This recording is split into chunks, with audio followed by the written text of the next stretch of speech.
عزیزان محترم، اس آیہ کریمہ کے حوالے سے دستور قرآن کے موضوع پر چھٹے مرحلے کی گفتگو آپ کی خدمت میں پیش کرنے کی سعادت حاصل کر رہا ہوں۔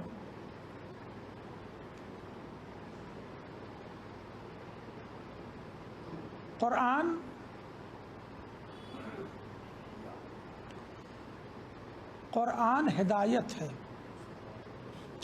ہدی للناس، سارے انسانوں کے لیے ہدایت ہے۔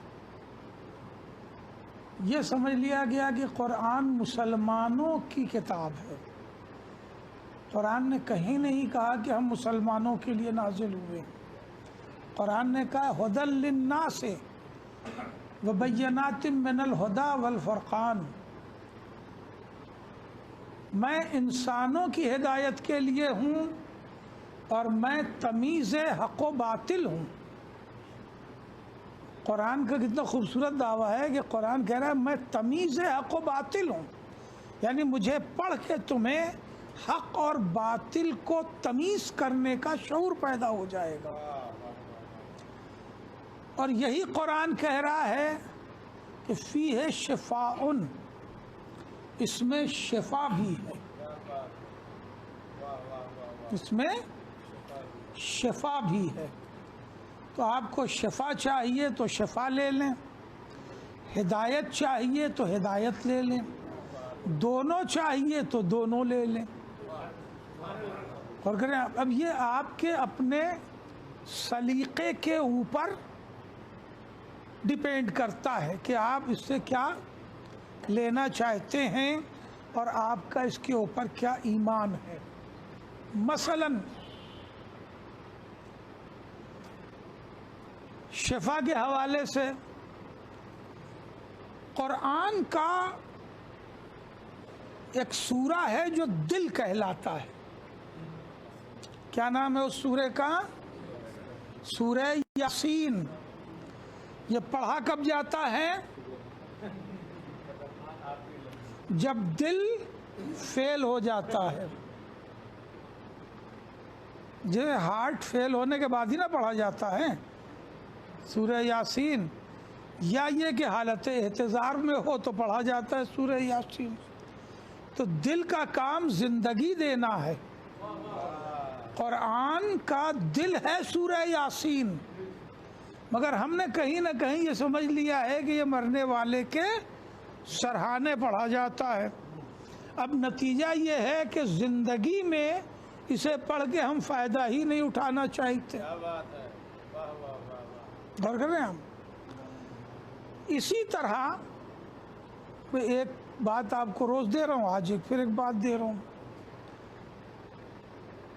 نماز وحشت پڑھتے ہیں، اب تو اتنی وحشت موبائل میں آنے لگی ہے کہ وحشت ہونے لگی ہے نا؟ انا للہ کے ساتھ ساتھ نماز وحشت اتنی آنے لگی ہے کہ وحشت ہونے لگی ہے۔ وحشت دو طرح کی، ایک تو یہ وحشت ہے کہ اتنے زیادہ اموات ہو رہی ہیں، اللہ مومنین کی حفاظت فرمائے انشاءاللہ، اور دوسری یہ وحشت ہے کہ ایک ہفتے بعد پتہ چلا کہ فلاں کا انتقال ہو گیا تو بھی نماز وحشت بھیج دی۔ واٹس ایپ والوں کو تمیز ہی نہیں ہے کہ ہمیں کیا بھیجنا ہے اور کب بھیجنا ہے۔ ایک سال پرانی کلپ پتہ چل گئی، کھٹ سے جو ہے اس کو بھیج دیا، یہ جانے بغیر کہ یہ ہے کتنی پرانی۔ مثال کے طور پر ابھی میرے پاس ایک کلپ، کیا بولتے ہیں اس کو، آئی کلپ ہی نہ بولتے ہیں، کل، اتنی زیادہ موبائل کی تمیز نہیں، اس لیے جہاں غلطی کرنے لفظ بتا دیجیے گا۔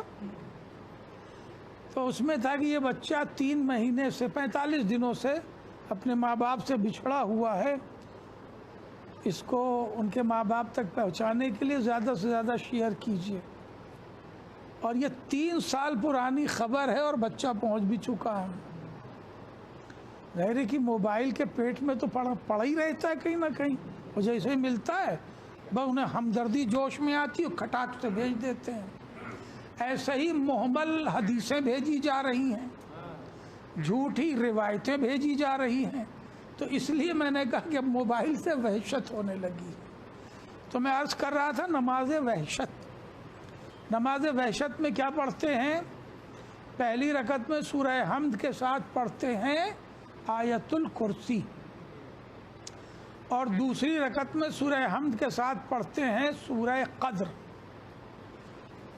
اب ذرا سا سوچئے، کیونکہ یہ ہمارا جو دین ہے، ہماری جو شریعت ہے، الحمدللہ یہ ہماری شریعت فکر و شعور سے لبریز ہے. فکر و شعور سے لبریز ہے. ہمارے یہاں کوئی نانسنس بات قبول ہی نہیں کی جاتی، غیر منطقی بات قبول ہی نہیں کی جاتی.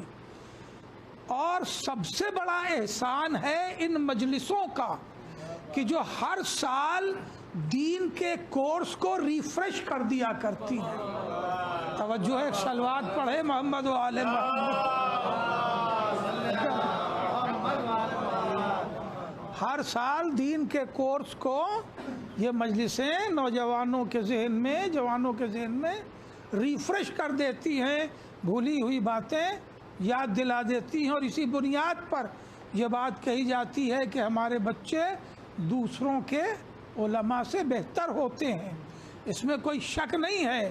اس پہ کسی کو بھی آپ ریسرچ کا چیلنج کر سکتے ہیں کہ دنیا کے کسی بھی مذہب، کسی پڑھ رہا ہوں، دعوے سے پڑھ رہا ہوں، دنیا کے کسی بھی مذہب کا نوجوان اپنے مذہب کے بارے میں اتنا نہیں جانتا جتنا ہمارے بچے اپنے مذہب کے بارے میں جانتے ہیں. توجہ ہے.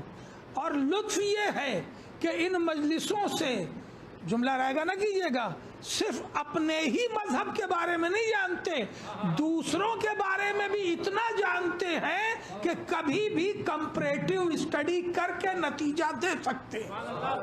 توجہ ہے، صلوات پڑھے محمد و آل محمد. تو ابھی جو مجھے عرض کر رہا تھا، جس منزل تک بات آ گئی ایسے گھومتے ہوئے، کہ ذرا اس غور سے اس منطق کو بھی محسوس کریں کہ نماز وحشت میں آپ آیت الکرسی پڑھتے ہیں اور سورہ انا انزلنا پڑھتے ہیں. کاہے کے لیے پڑھتے ہیں؟ نماز وحشت کی افادیت کیا ہے؟ نماز وحشت کی افادیت یہ ہے کہ جب اسے پڑھ کے اور مرنے والے کو ایصال کیا جاتا ہے تو اس پر سے فشار قبر کم ہو جاتا ہے، اس پر سے اس کی مصیبتیں کچھ کم ہو جاتی ہیں، اس کا امتحان کچھ کم ہو جاتا ہے. تو اب آپ انصاف سے ایک بات بتائیے کہ جو سورہ اور جو آیت پڑھنے سے ہمارے مرنے والے کو زندگی کے بعد فائدہ پہنچ سکتا ہے، وہ ہمیں زندگی میں کیوں نہیں فائدہ پہنچائے گی؟ آپ غور کر رہے ہیں کہ جو سورہ اور جو آیت کسی مرنے والے کو مرنے کے بعد فائدہ پہنچا سکتی ہے، وہ ہمیں زندگی میں کیوں نہیں فائدہ پہنچائے گی؟ اگر یہ راز پہنچ گیا تو محسوس کیجئے کہ آیت الکرسی میں اسم اعظم ہے. اور کر رہے ہیں آپ، اور اس کی تلاوت سے آپ ہر قسم کا تحفظ حاصل کر سکتے ہیں. اور کر رہے ہیں آپ، صرف کورونا سے نہیں، ہر بلا سے تحفظ حاصل کر سکتے ہیں.